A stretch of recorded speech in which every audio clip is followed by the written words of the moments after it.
Okay, so the reason why I'm making this video is to talk about whether or not Injustice Gods Among Us is actually worth buying. First of all, it'd be very difficult to talk about Injustice without talking about Mortal Kombat vs. DC Universe, which came before Mortal Kombat 9.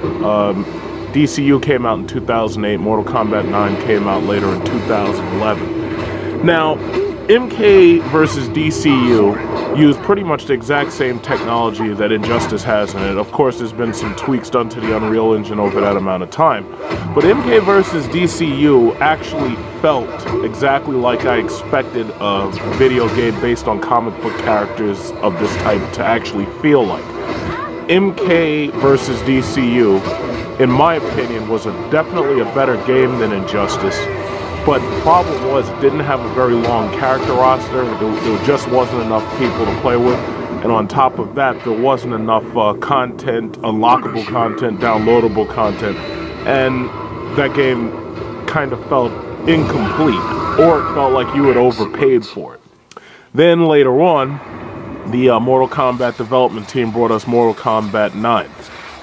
Now, Mortal Kombat 9 returned to the game's roots and made the game a polygonal 2D fighting game. Wherein DCU had been a 3D game, Mortal Kombat 11 kept a lot of the 3D aspects, so this way you could have fully destructible characters and it still looked fantastic. But what they did was they made it on a 2D plane, so this way when people are fighting, the fighting was always side to side. It was never rotating around a 3D space. I like Mortal Kombat 11. Of course, there are bugs and, you know, there's problems with it. Like, anybody who knows how to cheat can cheat. And on top of that, a lot of times you get into matches and people disconnect because of the fact that you end up whipping their ass real badly and they're so embarrassed and humiliated that they just quit. I think Xbox Live needs to solve that by making it so you can't log into another game for 10 minutes if you have one of those disconnects that causes everybody to lose a connection. Because it's really not fair to anybody. Now get to Injustice. If you look below in my link, I wrote a review about why I think Injustice is only worth 3 out of 5 stars. And it's definitely not worth the $81 I paid for it. Now, if you buy this game, you can either buy just the game or you can buy the game with an arcade joystick. I didn't buy the joystick, but there's a $14 season pass that they give you, which, or they try to get you at the counter at GameStop so that they can make it so that you'll have access to early downloadable characters when they come out.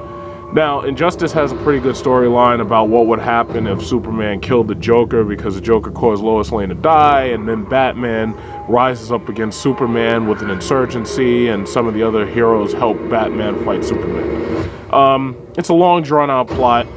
It's trying to escape the fact that Mortal Kombat had a tournament-style story, so what they're trying to do is they're trying to make a plot worthy of putting all these characters in. But my main problem with the game is this game has the same problem DCU had. It's rated T for teen.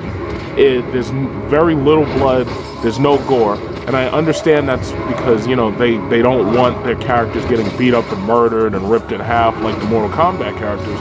The problem is DC Universe didn't really have blood and gore, but it still made the fighting look as realistic as I expected comic book characters fighting to look. Why is it Doomsday can get beaten by Catwoman? Why is it Superman can get beaten by Catwoman or Batman? It just doesn't make any sense. The superhero moves look really cool, but the problem is, after you've seen them once, you know, it gets boring. It's like you've already seen everything there is to see after you see these moves and the stage destructions, and when you see things happen the first time, after that you're just like, oh man, I've already seen that. And then you start to memorize the entire script. Frankly, I would have been a lot happier if Mortal Kombat vs. DCU had offered as many characters as this game right here does, and given each character a set of Mortal Kombat-like moves, and given each character fatalities, or in this case, heroic brutalities, or whatever they wanted to call it. And then again, why not just allow the game to just be rated mature? I mean, you know, you could have life-ending moves without going gory. See, the problem with this game is, this game feels too much like those shitty Dragon Ball Z games and those shitty Super Smash Bros. Games. I'm not a teenager and I'm not a child. I want to pay for my content. I want M-rated games, and I want games that hold my attention. Mortal Kombat 9 has thus far given me what I want out of a fighting game, up until whatever the next Mortal Kombat comes, whenever it does. But this game, just to me, is not worth the money that I paid for it. An obsolete race with predictable techniques. Give me a real challenge. Surprise me.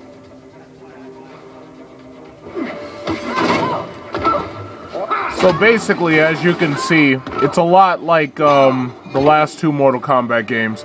You have the live action intercut with the actual fighting, and it's blended in so that it feels like it's all happening at the same time. Now at the top, when you look at a match, you see the life bars of these people as they're fighting. So as they're fighting, this first life bar reduces to nothing, and then as you can see, Wonder Woman's life bar, or whoever that is, she's decreasing to nothing, right? Now, unlike the Mortal Kombat games, what they don't have here is they don't have any real punctuation between matches. As you can see, one match ended and then the next match just starts. Unlike with Mortal Kombat and even Street Fighter, you get like round 1, fight, and then you get round 2, fight, or possibly round 3. And then the punctuations between matches are ended in Mortal Kombat with the fatality moves, where it's not enough that you just beat this person into the ground, but now you gotta murder him, or you have to execute him. Now, this is a super move. Everybody has a super move. Once you see it the first time, yeah, it may look cool.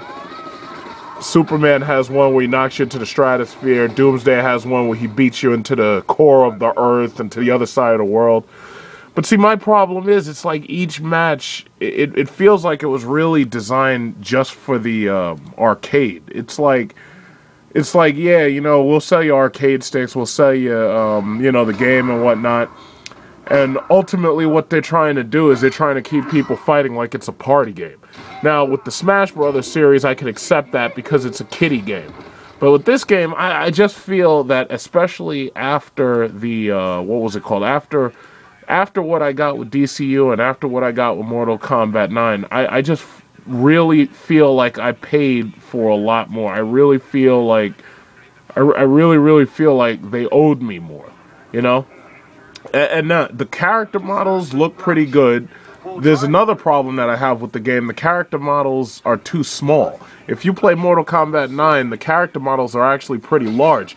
But now if you look at this picture, what you'll notice is the character models are definitely smaller than they were in Mortal Kombat 9. Now, true, you can see more of the background, and, you know, you could see when things start exploding and things start getting broken. Yeah, you can see more of it, but I don't really like that trade-off. I really like DCU's character size, and I like Mortal Kombat 9's character size. But right here, I'm not sure what the developers were really thinking when they were putting this game together. Yeah, they got all the characters together, but the problem is there's factors of this game that just don't feel right, especially after what I've already played. Now, if you're the type of person who loves those Marvel vs. Capcom games, which I absolutely am not that type of person, or you're one of those people who like Super Smash Brothers, or you're one of those parents who wants to get this game for their kids who likes, you know, all these superheroes, okay, yeah, this game will probably work for your kid because it's rated teen and all that. But to tell you, you know, if you really have been brought in by all the cutscenes and effects that you've seen on the trailers, you know, if you're not gonna get any more than what you see here. When it comes to overall combat, Mortal Kombat 9 and Mortal Kombat DC Universe, they were just better games. I'm sorry, but they just were. Yeah, and some people can argue with me. If you really want to argue that, you can leave a comment and whatnot. But I'm beyond arguing. As far as I'm concerned, those games were better.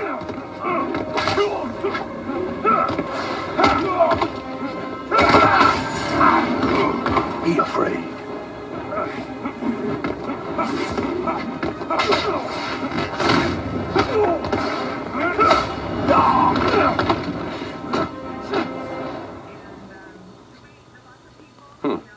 Can't leave you just lying there.